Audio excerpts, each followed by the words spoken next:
जसं मी मागच्या व्हिडिओमध्ये सांगितलं तुम्हाला, वेळ, काळ आणि ऊर्जा या 3 गोष्टी खूप मॅटर करतात कुठच्याही नातेसंबंधांमध्ये.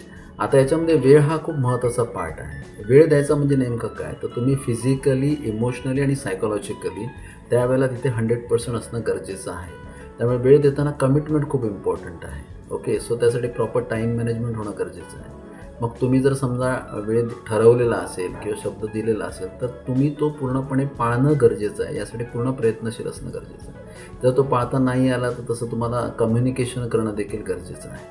तर वेळेची गणितं बऱ्याच वेळेला जेव्हा पालक आमच्याकडे येतात किंवा एखाद्या रिलेशनशिपमध्ये काउन्सिलिंगसाठी लोकं येतात, तर तेव्हा वेळेचाच मेजर कन्सर्न आहे. आज जर तुम्ही बघितलं फास्ट लाईफ आहे. काही गोष्टी आपल्या हातात आहेत, काही गोष्टी आपल्या हातात नाही आहेत. त्यामुळे ठरवूनही आपल्याला वेळेचं गणित कधी-कधी पाळता येत नाही. आणि त्याच्यामुळे स्ट्रेस पण वाढतो.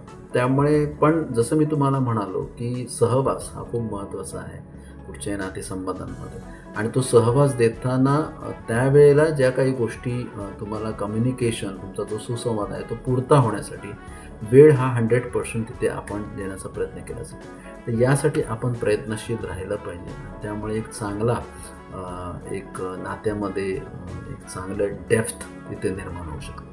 याची आपण काळजी करूया. Thank you very much.